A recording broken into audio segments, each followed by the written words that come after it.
আসসালামু আলাইকুম ওয়া রাহমাতুল্লাহ। জেরুজালেমের আল-আকসা শুধু একটি মসজিদ নয়, এটি পৃথিবীর সবচেয়ে স্পর্শকাতর ধর্মীয় স্থানগুলোর একটি। এই এক চিলতে ভূমিকে ঘিরেই বারবার জ্বলে ওঠে সহিংসতার আগুন। কেন এই চত্বরকে ঘিরে এত সংঘাত?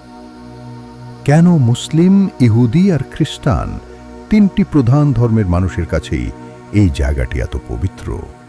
চলুন আজ জেনে নেওয়া যাক আল-আকসার পেছনের সেই ইতিহাস, যা এটিকে একাধারে পবিত্র তীর্থভূমি এবং রাজনৈতিক সংঘাতের কেন্দ্রবিন্দুতে পরিণত করেছে। প্রথমেই পরিষ্কার করা যাক, আল-আকসা মানে শুধু একটি মসজিদ নয়, এটি আসলে বিশাল একটি কম্পাউন্ড বা চত্বর, যা প্রায় ৩৫ একর জায়গার উপর অবস্থিত। মুসলিমরা একে বলেন হারাম আল শরীফ বা পবিত্র স্থান, আর ইহুদিরা বলেন টেম্পল মাউন্ট। এই চত্বরের ভেতরেই রয়েছে দুটি প্রধান স্থাপনা। এক, সোনালী গম্বুজ বিশিষ্ট ডোম অব দ্য রক। ২, এবং ধূসর গম্বুজের আল কিবলি মসজিদ। এই পুরো চত্বরটিকেই সম্মিলিতভাবে আল আকসা বলা হয়। এটি জেরুজালেমের ওল্ড সিটির আলব বা হৃদয়ে অবস্থিত। মক্কা ও মদিনার পর আল-আকসাই হল ইসলামের তৃতীয় পবিত্রতম স্থান। মুসলিমরা বিশ্বাস করেন এখান থেকেই ইসলামের নবী মুহাম্মদ সাল্লাল্লাহু আলাইহি ওয়াসাল্লাম এক অলৌকিক যাত্রায় মিরাজ ঊর্ধ্বাকাশে গমন করেছিলেন। পবিত্র কুরআনেও এই যাত্রার কথা উল্লেখ আছে। শুধু তাই নয়, ইসলামের প্রথম দিকে মুসলিমরা মক্কার দিকে নয়, বরং এই আল-আকসার দিকে ফিরেই নামাজ আদায় করতেন। তাই এটি ছিল মুসলিমদের প্রথম কিবলা। প্রতি বছর লাখ লাখ মুসলিম এখানে আসেন ইবাদত করতে।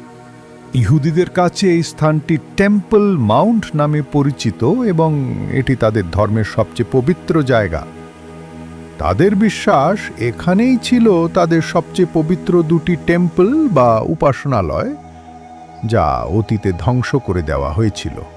এর পশ্চিম দিকের দেয়াল, যা ওয়েস্টার্ন ওয়াল বা কান্নার প্রাচীর নামে পরিচিত, সেটিকেই তারা সেই ধ্বংস হয়ে যাওয়া টেম্পলের শেষ চিহ্ন বলে মনে করেন।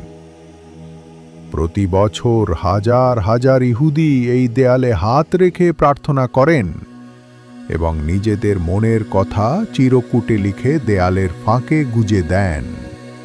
তাদের বিশ্বাস ঈশ্বর সব সময় এখানেই উপস্থিত থাকেন।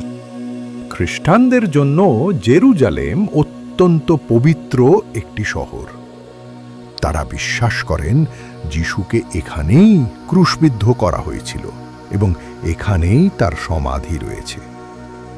আল-আকসা চত্বরের খুব কাছেই রয়েছে খ্রিস্টানদের পবিত্র স্থান church of the Holi সেপালকার।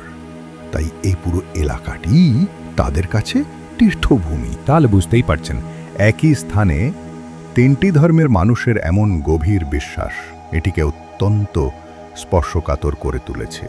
Al Aqsa নিয়ে আপনার মতামত কি? কমেন্টে আমাদের জানান। ভিডিওটি ভালো লাগলে লাইক করুন, বন্ধুদের সাথে শেয়ার করুন এবং আরও এমন ভিডিওর জন্য আমাদের চ্যানেলটি সাবস্ক্রাইব করুন। ধন্যবাদ।